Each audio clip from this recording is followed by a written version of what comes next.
okay, I'm doing something new today. I'm going to just add him on and we're going to go right into it.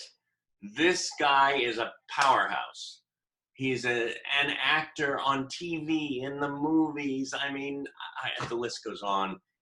Here he comes. Let's see. Okay, I'm admitting him to the Zoom room. And Mr. Kurt Yaeger! Hey! Hey! How are you? Good, look at this. I like it, my gosh. When did you get gray? Oh, I've had gray for a while. Yeah. Hey, I'm trying something new today. Usually I like wait and check in. Should we just go right into it? Go right into it. See, I knew you have that kind of energy, so I thought you won't mind. No, not at all. I don't need prep. See, that's the kind of guy you are. One of the words that I was describing you as is a powerhouse. I mean, when do you have time to breathe? What's breathing? Oh my God. I don't. I mean, it's bad sometimes. I think it's a little bit of a workaholic, but I enjoy my work. So I'm not, it's effort and it's taxing. And I know a lot of other people,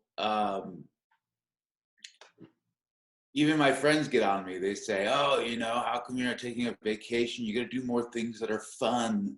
And I'm like, I mean, I do enjoy what I do, but I don't do a lot of fun things. Like, do you want to go hang at the beach and do nothing? I'm like, and what are we going to do at the beach? Lay there and relax. And I'm like,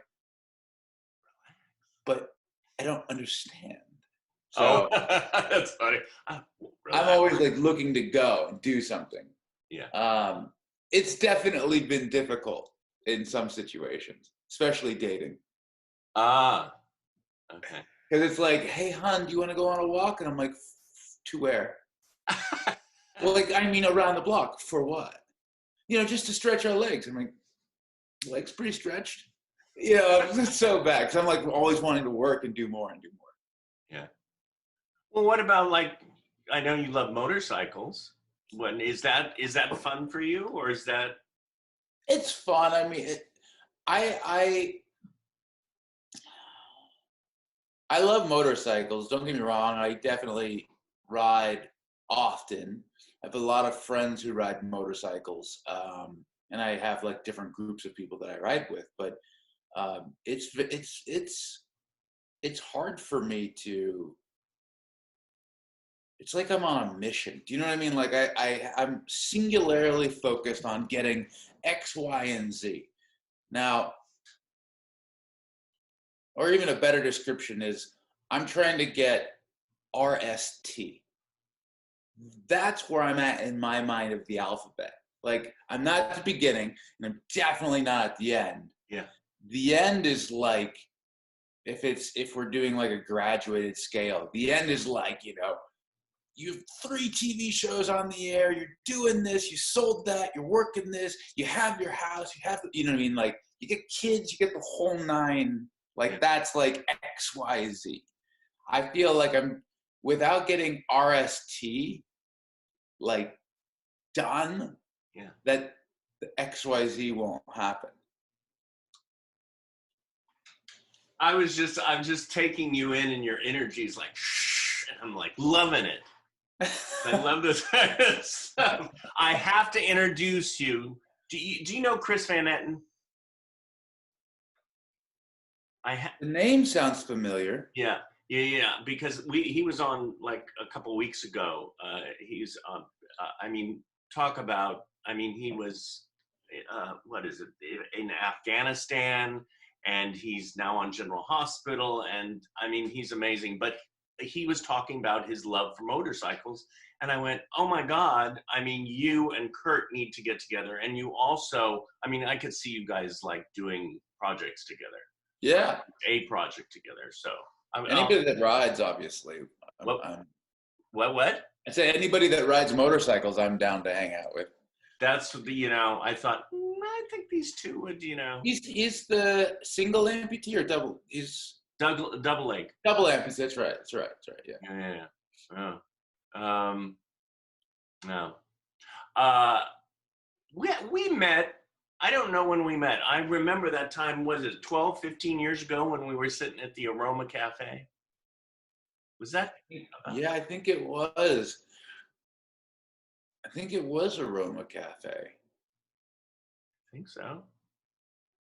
But, I mean, we met, was it in a group that was there? And there's like 4 or 5 people? Or did we meet up like individually? Because how did we get connected? Well, I think it was before that. We didn't just meet there. But I just remember, and why I'm saying 12, 15 years, it's like, boom. And in those 12 and 15 years, that's why I started out, Do You Ever Breathe? Because you're constantly working, or at least it seems like that. I saw your clip from NCIS New Orleans. In fact, yesterday I talked to Teal Shear. Oh, nice. I love Teal. Oh, that was a great episode. Yeah, that was fun. It was fun to film. Catherine, who wrote it, it's amazing. Mm-hmm. She really pushed hard and wrote a really good narrative that rings true from multiple perspectives. The showrunner at the time, Chris, he just pushed it through and made it happen. And then, did you get to see who directed it? LeVar Burton? Yeah. I got to work with LeVar. And he's, what I like to say about him is, man, he is efficient. He's not playing games, but he's very nice. But it's like captain of the ship, not passive captain. I love all my, guys, we're gonna do this. I respect you, but we're gonna do and I love that energy. I like to call myself a director's actor. Tell me what you want. That's what I'm going to do. I'm very nimble, you tell me, I still want to put out what I want to do. Right. But I don't feel like, it does something a disservice if I go in with only my ideas, or I go in with only the perspective of serving and pleasing. So it's like, I want to take what I've built and then manipulate that homework. And then you're like, okay, well, in this scene, it happens this way because he's feeling that. So I need this emotion and I need some elevation. Now, from a director's standpoint, sometimes the elevation is he's expecting those peaks and valleys in the total story. So that might mean, get loud like he's telling you, but that also might be more intense and not loud like he's telling you. Yeah. So you can get a direction that doesn't mean what the direction is. It's just more like he needs something or she needs something there.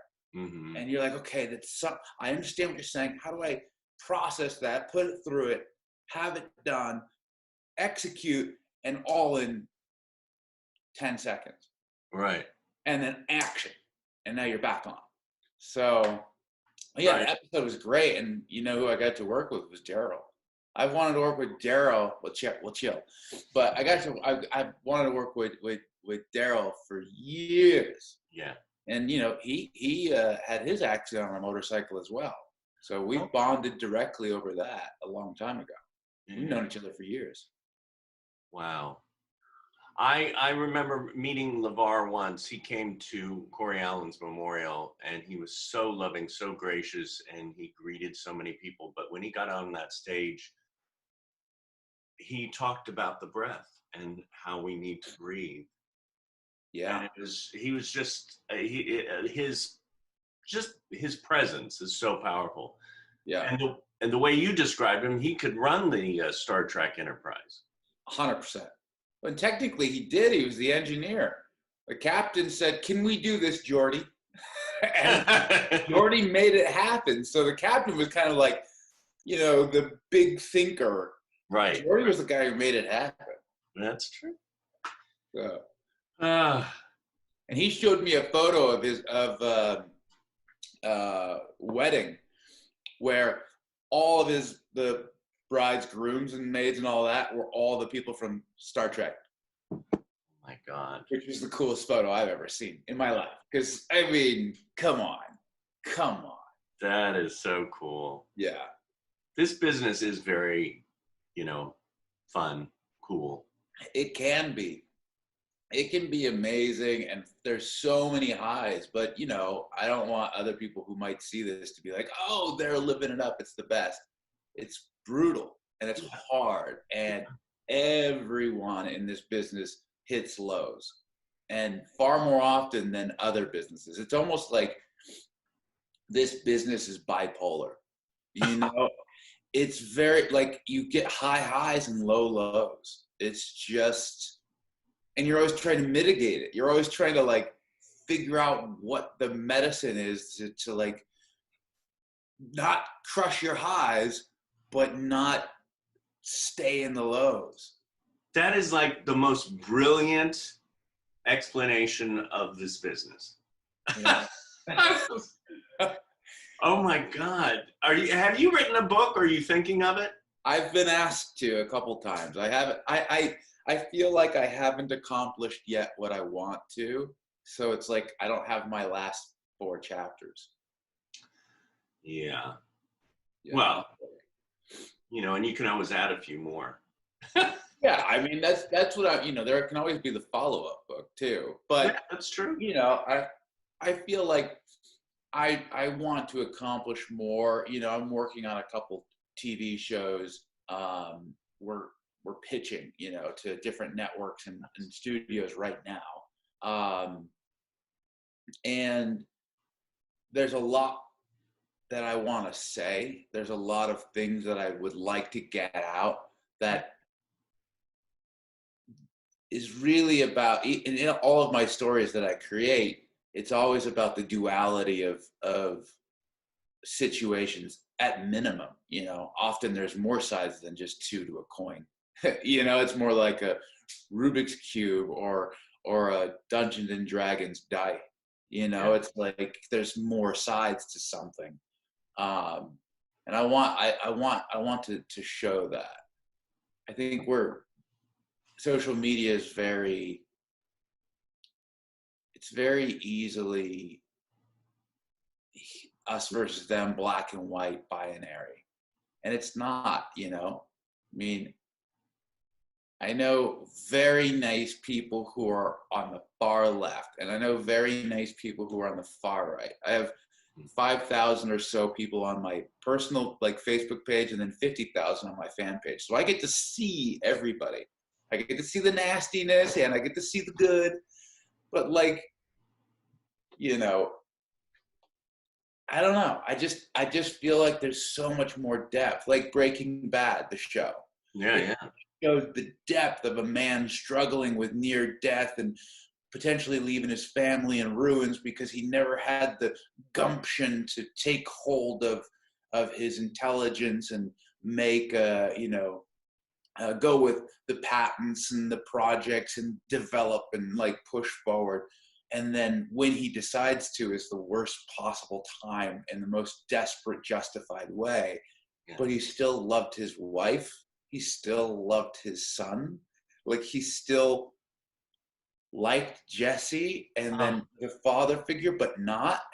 And then manipulate. It's just, there's so much. Levels. Yeah. Levels. I love shows, music, all that with levels. People. Mm-hmm. And talk about, you've been how long have you been in the business? What, 20 years?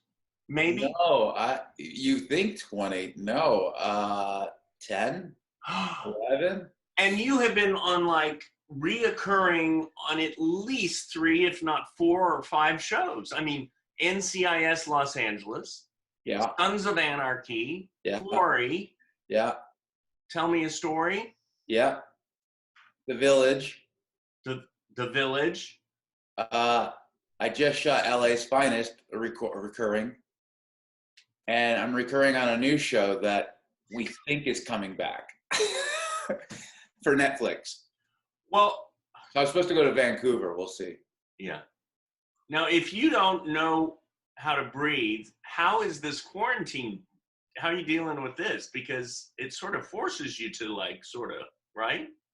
I am working more than ever. Because I literally do this. 7:30 something. Like there's no specific time now to wake up. Just kind of 7. Okay, 7:30. Let me get up. Oh, let me get some coffee. Let me look. Oh yeah, let me respond to this person. Okay, yeah. I'll have the edit done by next Tuesday. Okay, and I'm already working. It's because I have a small production company. I write, I produce. I act, obviously, but I do consulting as well. So on the side, like, well, I mean, I don't know if you know, like, when I had my motorcycle accident, I was getting my master's in hydrogeology. So I was doing groundwater science. I was doing a hard science. You were like so far from acting. So far, completely far away from this. And yeah, so 13 years ago, motorcycle accident, spent, 3.5 months in the hospital. I broke my pelvis in half, tore my bladder in half, broke 7 vertebrae, collapsed my lung, broke all my right ribs, concussion, ACL, MCL in my right leg, and deep vein thrombosis in my calf, which is blood clots. 3.5 months in the hospital, 27 surgeries while there. Got out, like another 9 months of recovery. Then they had to do a revision surgery, which is re-amputating the leg. So then that knocked me down again. Then I finally got moving. So it was like 1.5 years. And got into the business and just never kind of looked back. But that's amazing. But yeah, I mean, do you know Alex Barone? Yes. Yeah. In fact, we just connected this morning. He's doing a Meet the Biz in a couple of months. Nice, dude. He's the nicest guy. Well, you do what, Tommy and Bobby with him? Yeah. What is I see? 146 episodes already? Yeah, well, we wrote 140 something episodes, but because of coronavirus and a couple things, because we were just getting to the end of filming. Yeah. So we only filmed 130 episodes of the 140 some odd we wrote. Got it. So we filmed 130 episodes of 3-minute long written scripted pieces of content. So it's like 390 pages, which is what, 5.5 feature films. And we've shot it all. We're editing it, and we have it with editors right now. So we've got like 10 editors working on it. Wow. 10 editors. Yeah, because you think about it, if you gave one editor, said, "Hey, make all the show," then they would essentially be working for the next year. It's true. You can't do it. So it just pieced it up into like 10 to 15 episodes, depending on the editor, per editor. Yeah. Said, hey, let's just have you do 10, you do 5, you do 13, they'll do 15. This person can only do 5, and just we edited a few, showed the format, showed the theme, the style, kind of gave a style guide, and said, okay, this is what we're looking for. Your first edit will be slow and rough, and we'll fix it and give you a lot of notes. And then after you see where we're going, we'll just let you run. And it's been great so far. This is why you hire this man for consultation, because he's effing brilliant. Yeah, my God. It's like, well, this is what we do. Boom, boom, boom, boom. And you just go with it. Yeah, it's like, I think it's from years of playing strategy board games. Right. Like I just know strategy. Doesn't mean I know other things. It's just that's the thing I know. So, okay, now, when did you run up the Empire State Building? I mean, was that in the last 13 years? Yeah. That was 86 floors in 20 minutes. I think it was 20 minutes and 9 seconds. Yeah. Oh. Oh yeah, forget it. 9 seconds more. Oh. Oh, I should have stayed under the 20-minute mark. Yeah, that was like 5 years ago. Yeah, I did that with Challenge Athletes Foundation. They had an event. It's like one of the best organizations there are. But where they're having people run up the Empire State Building, and it's a huge race. And I went and did it, and it was a lung buster. Like I was hurting so bad, and it was cold in the staircase, in the stairwell.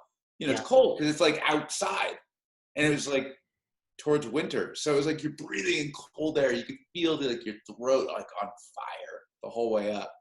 I hit like the 33rd floor or something, and then started seeing like bubbles like in my eyes, like like when you're starting to pass out. Like I was like, oh, I should probably slow down. Did you a little? Kind of. Well, you made it in 20 minutes, though. I guess, Yeah, that was brutal. But it was fun to be able to do and say you did. Yeah. Yeah. Listen, I think I could make it up 3 of the 86 floors. I'm so confident. I'm like that dumb kid that's like, throw me in the deep end, yeah, and then has no ability to swim and doesn't realize that they're in trouble. Like I just fully throw myself into things. Yeah. Does anything frighten you? I mean, not achieving my goals. A big fear is the fear of like, am I foregoing a lot of other people's lives? Like, like a lot of other people live a different lifestyle. Yeah. And so I'm like, well, I don't have kids yet. I don't have a lot of things that like my brothers have. Right. And you're like, well, that's a big fear. Like, am I passing up some really important things? But they look at me and they go, well, did I pass up a lot of important things? And so it's like, maybe the answer is yes, and it's okay. Because you can't have everything.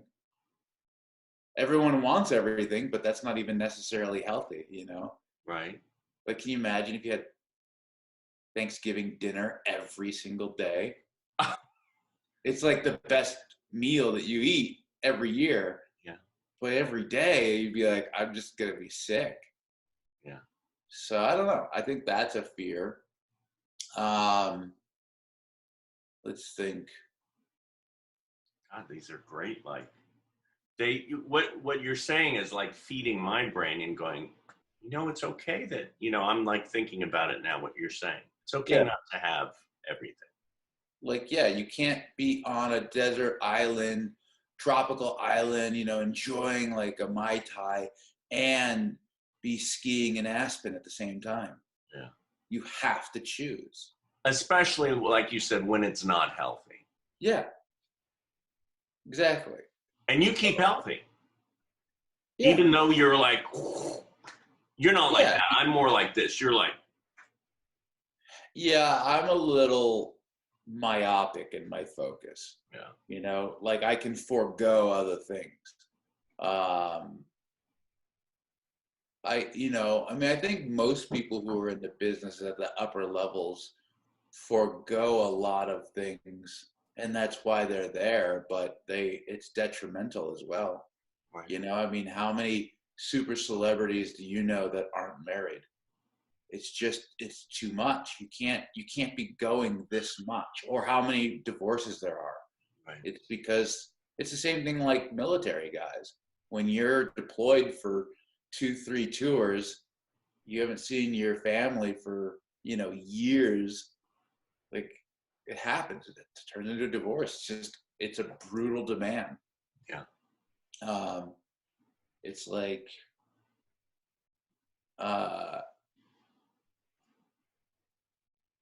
what's what's one of the more difficult things is that no one outside of the business understands. They don't Oh, understand scheduling. Like, hey, David, let's say we're dating. David, when are you going to film? And you're like, I don't know yet. Like, they have production hasn't told me. I know, but I'm trying to make plans for us. Can I visit with you while you're in Vancouver? And you're like, I don't know yet. yeah. And they're like, well, are you going to make it to the wedding? You're like, I don't know. You are literally telling everybody you don't know anything about your existence, and they can't imagine that that's the schedule, and that's the schedule. That's the business schedule. Like, things change all the time, and it's not an arbitrary things change. Literally, things change by day. Like, I could be sitting here talking to you, there's no work right now, and I'll hang up with you, and 2 hours later I'll get a call from, a studio being, hey, Kurt, we wanted to put you on this thing. And it's like, or nothing happens for 6 months and you're like, shit, have they forgotten about me? Mm. And that's a different thing. So I think the hardest thing for me is people understanding that you want to do birthdays, you want to do weddings, you want to do everything. And the best that you can say is, I will try to make it. Right. Right. So, And you said, have they forgotten about me? Let's say you feel like they have. How do you get back in their face, or? I don't know. I don't know if if you can. I think a lot of it's about personal relationships. Doing what you say you're gonna do. Let your yes be your yes and your no be your no. Yeah. Like, that's a very rare thing, I think, in this business, because there's so many people who are like, yeah, and don't mean it.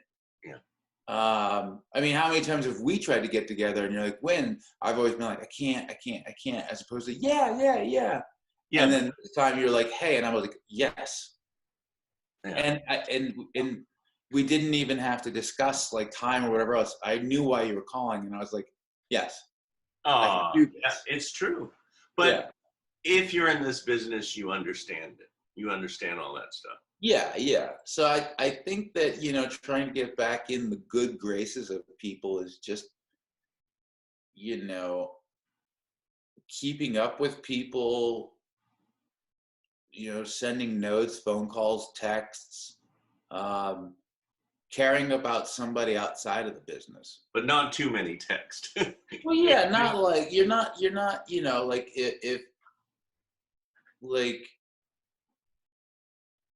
if I called you for favors all the time, David, and then never asked you about anything about yourself. Yeah. Like, so the relationship is personal first. There's plenty of people I like in this business that can never help me. That will never be able to help me directly. They're just not, they're either down over here, or they're in accounting, which, you know what I mean? Literally, directly, they're not going to cast me, right? Like, it's accounting. But I like them as people, and so I'm like, cool, I want to hang out with them, and I have friends within the business. Yeah. Now, by proxy, that accountant might be in an event one time, and they may be talking about something, and they might bring my name up, and that's a way it happens. But the reason I'm spending time with the accountant is because I like that person. Right. So I think I have to start with that. I have to say, and I'm speaking for Performing Arts Studio West right now because I'm the one in the room. We thank you so much for all the love that you give, because you show up, John calls up and says, hey, can you come and do this or that, and you're like, sure, when you're not shooting, when you're not filming, like you said, when you have that time. So thank you so much, because Performing Arts, I mean, they love you, and Meet the Biz loves you, and you know. Well, I love what you guys do. I mean, that's the whole thing, is you and John are unsung heroes, because it's not flashy, it's not big dollars. You're not trying to establish yourself in some kind of manner to get huge swaths of movement in the industry. You're in the trenches. You're teaching daily. You're waking up and doing the job every day, and you're doing what you need to do, and you're spending time with the individuals with disabilities, trying to help them move forward on an individual basis. That's, to me, you know, the I don't know, it's from like a movie or TV perspective, it's inglorious, but truly it's where all the glory really is. Oh, well, it's my joy. Yeah. It's talk about breathing. Being with this family keeps me breathing. Yeah. And yeah. I've said that before in different. When did you guys join forces? Huh? When did you guys join forces, you and John? Well, I had heard about Performing Arts Studio West for years, maybe even 15 years, and they've been around now, but they're going on their 22nd anniversary. Yeah. And I'd say it was over 6 years ago now, maybe seven years ago, I said, I'm going to go check Performing Arts Studio West out. I had been doing Meet the Biz classes and my own classes at Media Access. And I walked into this space and I was like blown away. I mean, walking into that first room, the music room, and then the hallway with all the posters. And then you walk through another room and it's this big theater. And then the studio and the recording studio and the editing bay, and then a whole nother building with a dance. It's like, and I fell in love. And I said, if there's ever a job opening for a teacher, 3 months later, I got called. They said, you know what, we'd love to have you come in. And I started working there and I loved it. And I brought Meet the Biz, which brings all actors together as a part of the program there. Yeah. I think it's the facility is great. It's just, and the team that John's built over the years with everybody else, just great. What I really like about it is there's no pretension. Do you know what I mean? Like, they're doing the work, but they're also not like, I am doing the work. You know what I mean? Like, they're just like, I'm doing the work. Yeah. I mean, everybody working there. Lindsay and Diana and Joe and Alexander and Lestine and, you know, I'm Steve, and I'm trying to get everybody, Chardell, and, you know, everybody. So many people though. Oh yeah, it's a good group, and you know, we have our 2 meetings a week right now in Quarantinesville, and even that, you get on and you look forward to seeing everybody every morning, and then seeing the students and talking to everybody. Yeah. Right, we're talking weekly, and so it's a joy. It keeps listen. If I didn't have it, I'd completely be, you know, nuts right now. I can feel it. It's like a family. I have 2 more things to ask you. Actually, one of them I don't even know if it's a question, but I came across this. I think it was on IMDb. I'm not sure, but it says your ethnic appearance, and you put down Martian.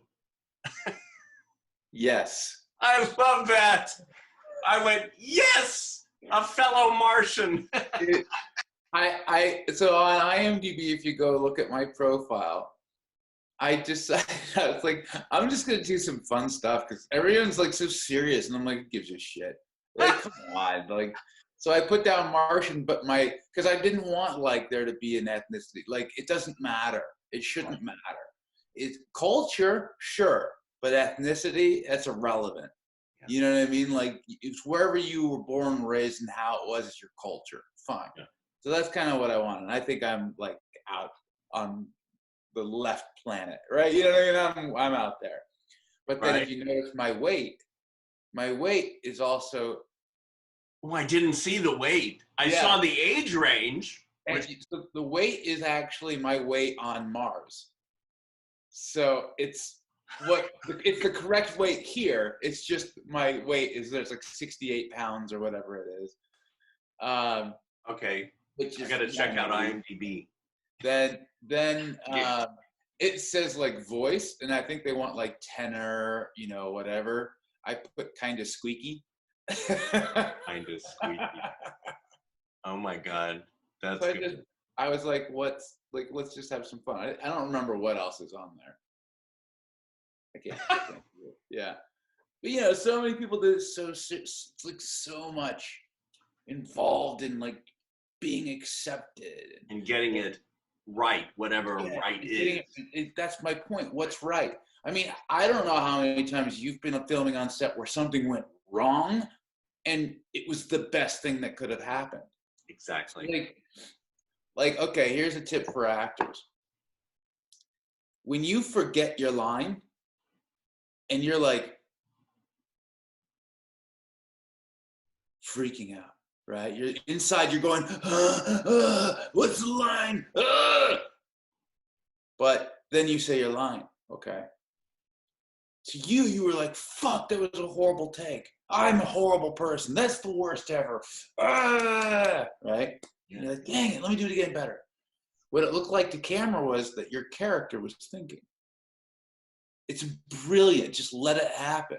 Yeah. Like if you have a line like, hey, Susie, what are you doing? Right? Hey, Susie, what are you doing?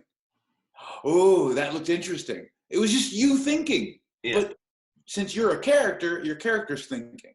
So it's okay. So let it happen. Yeah. Yeah, so that's why I don't memorize lines anymore. Oh my God, I love it. You just you think it through. Yeah. I just go, line, and they tell me a line, and I go, blah, blah, blah. Line.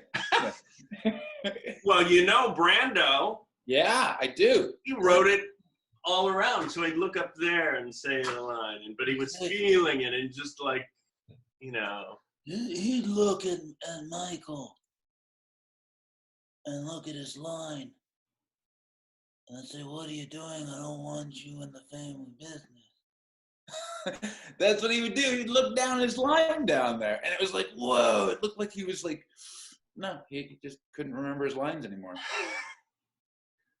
God. Who is your dream actor to work with? Dead or alive? Both.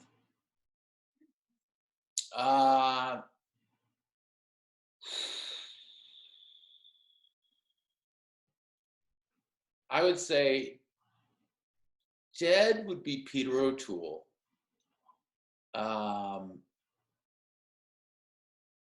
Alive.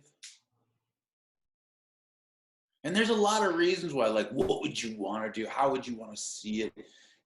Would you want to just do the work or would you want to get to know the person?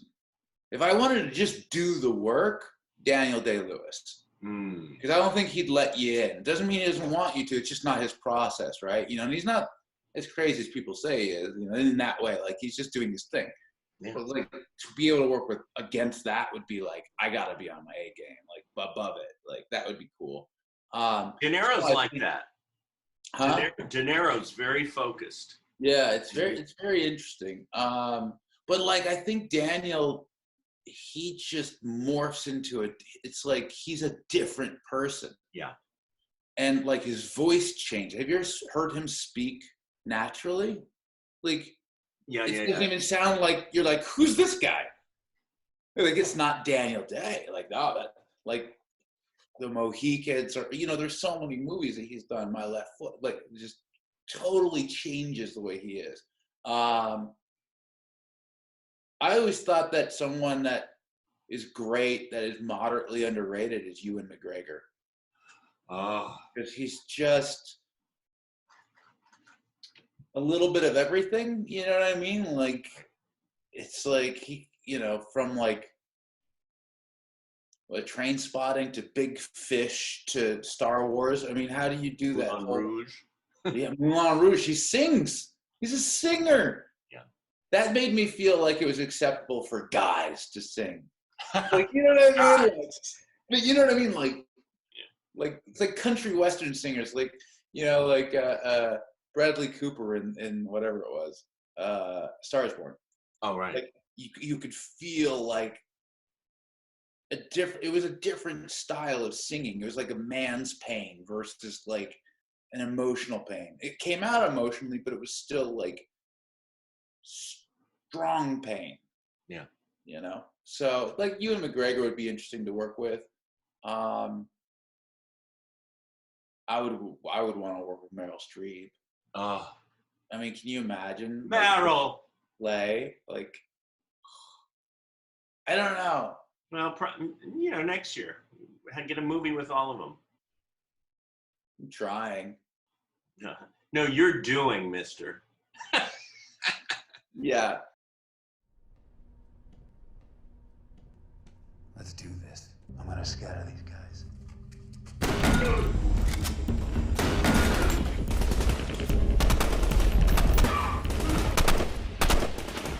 Kill him!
Come on, go, go, go, go, go!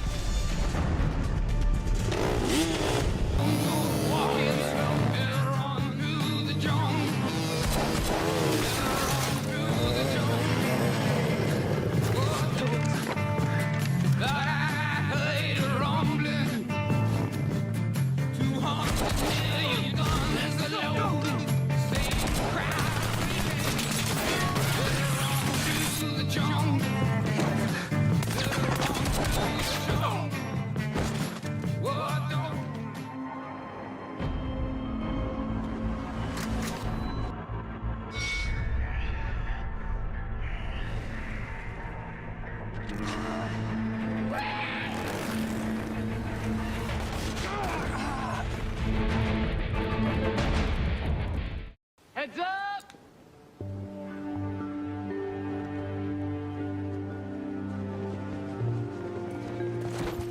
Freddie Lynn? Hey, you guys must be NCIS. You mind grabbing me my other half? This is Kurt Yaeger, and I'm riding the P-Series from Specialized.